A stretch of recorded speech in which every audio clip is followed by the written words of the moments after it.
Les plus grands duos de l'histoire du foot.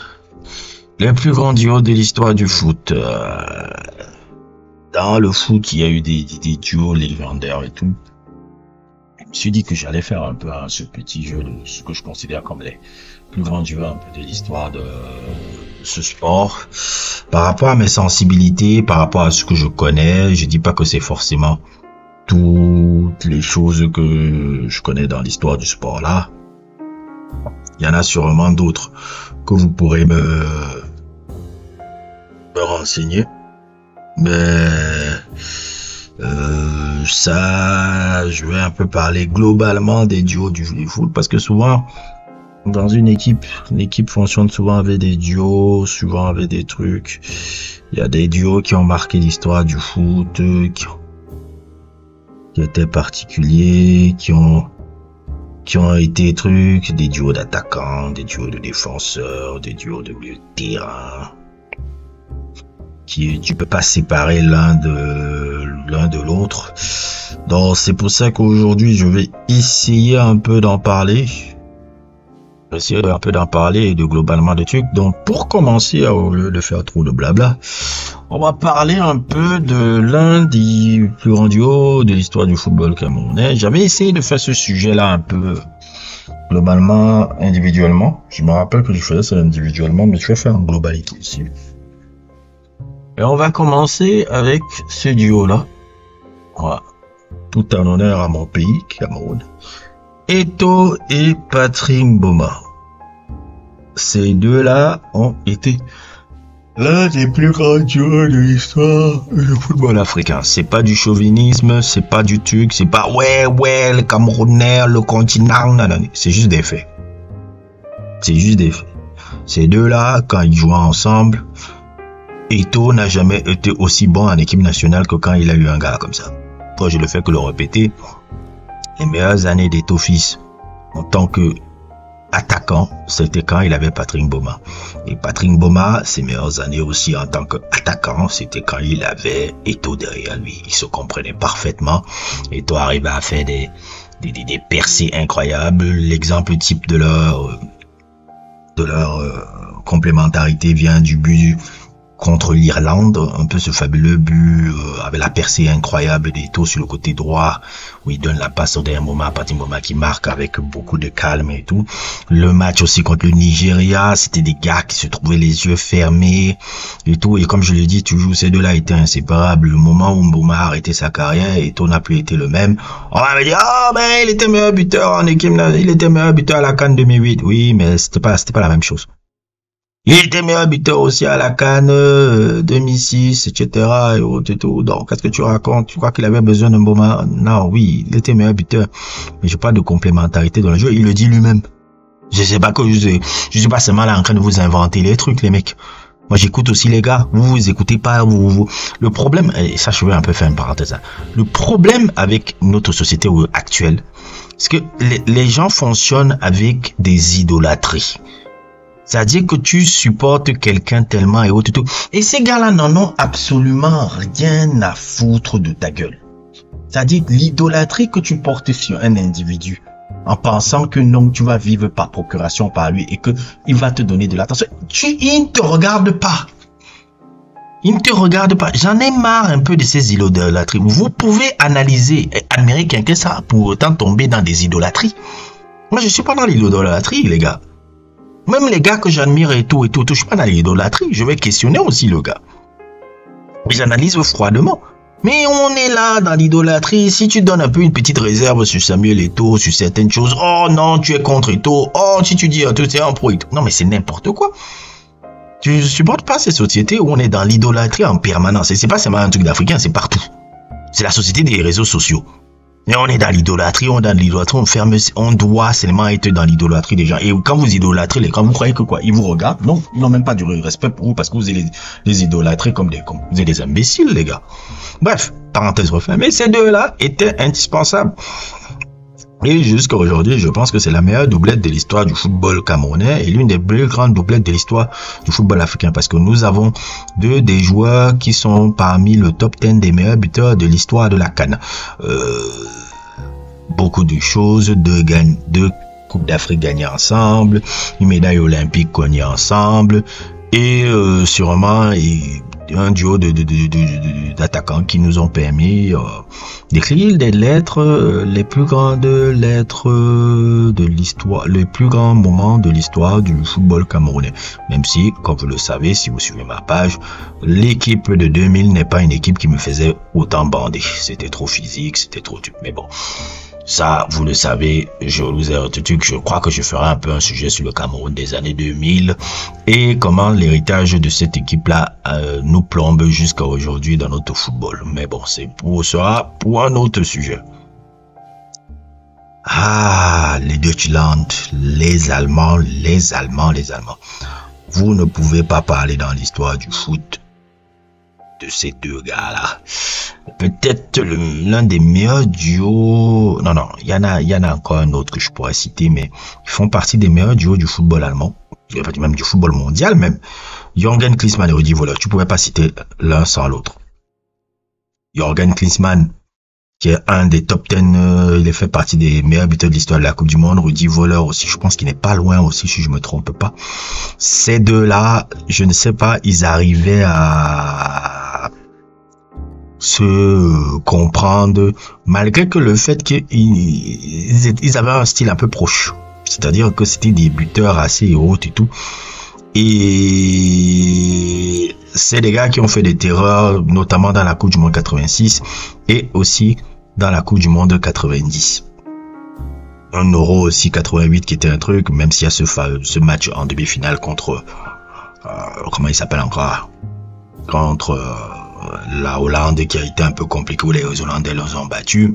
Puis il y a eu la revanche en 90. C'est deux grands joueurs de l'histoire du football allemand. Deux gars qui sont devenus même après par la suite sélectionneurs du football allemand. Là c'est de la Mannschaft, tu as envie de dire. Un en 2002 avec Rudi Völler qui a amené l'équipe nationale en finale de la Coupe du Monde. Et Jürgen Klinsmann qui a amené l'équipe nationale en demi-finale de la Coupe du Monde en 2006. Comme quoi leur destin était lié, une trajectoire et autres, tous deux immenses joueurs de l'histoire du football allemand, des monstres de l'histoire du football mondial aussi. Un duo aussi à en parler.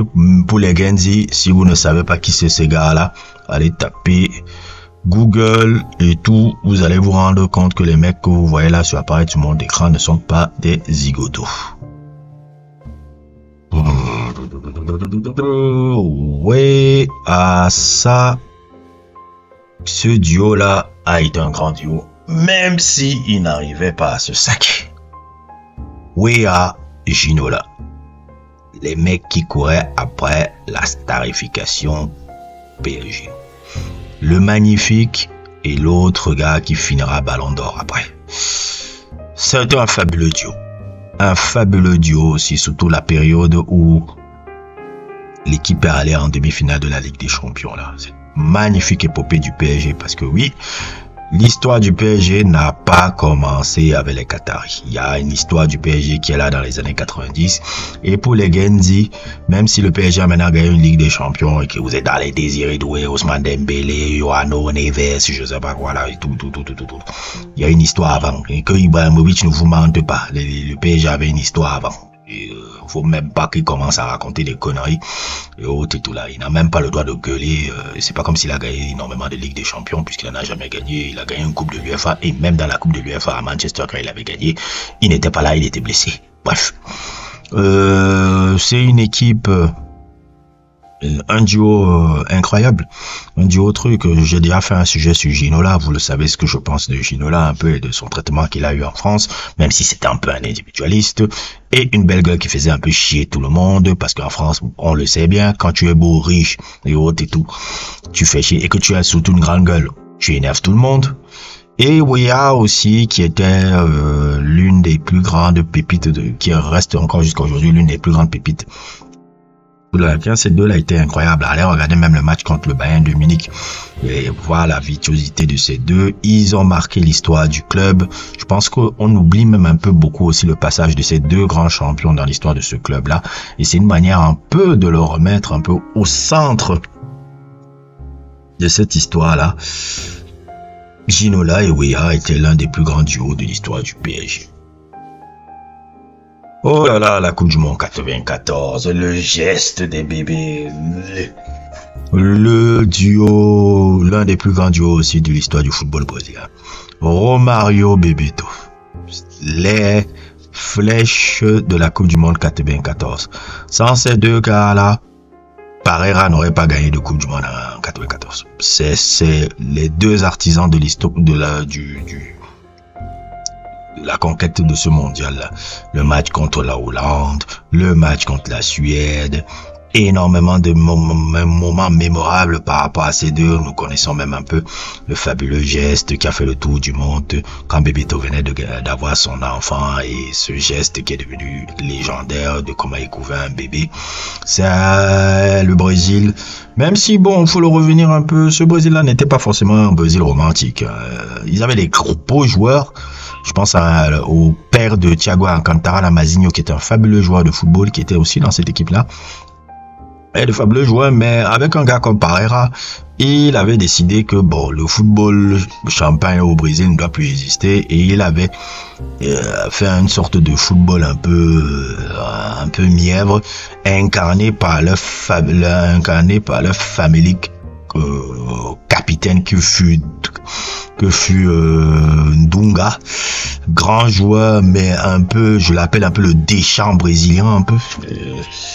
Grand joueur, mais insupportable en termes de personnalité et insupportable aussi en termes de vision du football. On l'appelle dans son pays, on l'appelle l'allemand, à juste titre. Et voilà, ça c'est aussi un duo aussi pour les Genzi aussi que vous devez connaître. Ils ont été incroyables à leur époque, ils ont été incroyables dans ce mondial-là. Et Romario est sûrement l'un des meilleurs attaquants de l'histoire du foot, peut-être. Moi je le mets même top 10, top 5. Benzema n'est pas plus fort que Romario. Thierry Henry n'est pas plus fort que Romario. Mbappé n'est même pas l'ongle de Romario. Je peux citer qui encore? Franchement, comme vous voyez, je prends Romario. Hein, ça c'est un aparté. Je ne connais pas un gars que vous allez me citer dans le football moderne qui est peut-être plus fort que Romario. Mis à part peut-être Messi ou Cristiano Ronaldo. Comme ça, dans le football moderne, là, quand vous me citez un joueur, Salah n'est pas plus fort que Romario. Je ne sais pas. Romario, j'ai envie de dire, il y a trois grands Brésiliens dans l'histoire du foot. Il y a Pelé, R9, et puis il y a lui là. Il y a ce gars-là, il y a Romario. C'est grande gueule, grand truc, mais putain, je connais pas un gars dans le football moderne là que vous pouvez me dire qu'il est plus fort que Romario. Zéro. Ah, ça c'est mon enfance, ça. El Matador et l'hélicoptère. El Matador et l'hélicoptère. Marcelo Salas et Ivan Zamorano, l'incarnation même de cette fabuleuse équipe du Chili qui allait pour la première fois en huitième de finale de la Coupe du Monde en 98. Et ils ont bercé mon enfance, ils ont bercé la Coupe du Monde. Ces deux-là ont été des immenses joueurs chiliens. Oui, avant les Arturo Vidal, avant les Alexis Sanchez. Et il y a eu ces deux-là. Et je pense peut-être même un peu, si je perce un peu dans le football chilien, il y a eu d'autres grands joueurs, un peu de trucs. Ils ont posé les pierres un peu de ce que le Chili va devenir un peu tout important dans l'histoire du foot, parce que avant eux, le Chili, vraiment, c'est pas forcément ouf dans l'histoire du foot sud-américain. C'est eux qui ont posé les premières pierres avec ce parcours incroyable dans le Mondial 98 et surtout le fabuleux match contre l'Italie, le premier match là contre l'Italie où ils font 2-2 là, où ils arrivent à bousculer l'Italie comme jamais. L'équipe du truc, je me rappelle même un peu comment on avait aussi un match dantesque contre cette équipe-là. Troisième match contre eux, la Coupe du Monde 98. L'Italie est j'aime l'Italie. Le Chili a été incarné par ces deux-là. Quand tu me parlais de Chili, la première chose qui me venait en tête, c'est ce duo-là incroyable de Marcelo Salas et Ivan Zamorano. Et ceux qui ne connaissent pas ce qui sont ces mecs-là, allez taper Google. Ces gars-là, c'était des trucs. Marcelo Salas a fait une belle carrière après à la Lazio. Ivan Zamorano est sans aucun doute l'un des plus grands attaquants des histoires des années 90. Entre ce qu'il faisait au Real Madrid et après ce qu'il a fait à l'Inter. C'est un grand joueur de football. Si vous ne savez pas qui sont ces gars-là, allez taper Google. Google est là. Ça a été aussi un duo qui m'a marqué. Est-ce qu'on parle des gars là? Sincèrement, je crois que je ne vais pas faire 2 minutes. Franchement, on va vous expliquer qui ont été ces mecs-là. Ces mecs-là ont changé le jeu. Mais ces mecs-là même ont révolutionné le poste. Là. Je pense que le poste de milieu relayeur a été révolutionné par ces deux gars-là. Je pense que dans l'histoire du foot, après, on a eu beaucoup de gens qui ont voulu imiter l'alchimie de ces deux gars-là, de ces deux postes, de mettre des petits techniques et autres, tout le cerveau et le virtuose. Moi, je ne peux pas faire 5000 bornes avec autres. Il n'y a pas à expliquer pourquoi Xavi et Iniesta étaient un grand duo. Vous connaissez l'histoire du Barça, vous connaissez qui sont ces gars-là. On va pas perdre notre temps à parler et expliquer qui sont ces deux gars-là et autres et tout. C'est faire du radotage inutile pour rien. Vous savez qui est-ce qu'ils ont marqué, comment ils ont marqué l'histoire du Barça et comment ils ont marqué le football des années 2010. On va juste passer, on perd pas notre temps. Ah, Seigneur. Ah là là là là là là. Que de souvenirs. Que de souvenirs. Est-ce que c'est pas peut-être le plus grand duo du football, de l'histoire du football anglais? Moi j'ai envie de dire que c'est le plus grand duo d'attaque de l'histoire du football anglais. Toute époque confondue. Il n'y a pas eu un plus grand duo que ces gars-là. Dans l'histoire du football anglais. Il n'y a pas eu un plus grand duo que les deux gars-là. Dwight York, Andy Cole. La saison 99, c'est ces deux gars-là. Et j'ai même envie de dire que Dwight York, même, c'est quand même étonnant quand même que pour le Ballon d'Or, il n'ait pas été tué. Parce que quand je vois sa saison un peu qu'il avait été, il a fait une saison incroyable en 99. Hein. Je crois qu'il était meilleur buteur de la Ligue des Champions l'année-là. Ils ont fait le triplé, ils ont fait le truc. C'est vrai qu'on a parlé beaucoup de Beckham. Beckham était important. Hein. Je ne vais pas faire comme si Beckham était sur le côté. Hein. Beckham mérite sa deuxième place. Hein. Mais York, je pense qu'on aurait dû le mettre un peu plus haut aussi par rapport à ce qu'il a été dans cette campagne de Ligue des Champions. York et Andy Cole, c'était maintenant. C'était yin et yang. Les gars se trouvaient yeux fermés. L'un fait l'appel, il sait que l'autre va faire l'appel là-bas. L'autre croise l'appel, il sait que le gars va se trouver là-bas. Il n'a même pas trop besoin de le regarder. Les gars se trouvaient les yeux fermés. Allez regarder la saison 99. Tapez même les highlights de la saison 99 entre ces deux-là. J'ai jamais vu dans l'histoire du football anglais. Et tout bon. L'autre, il venait du Trinidad et Tobago. Une alchimie aussi parfaite entre deux attaquants. Ces deux gars-là, pour moi, ça reste le plus grand duo de l'histoire du football anglais. Jamais dans l'histoire du football anglais, il y a eu un duo aussi de chimie. Dwight York et Andy Cole.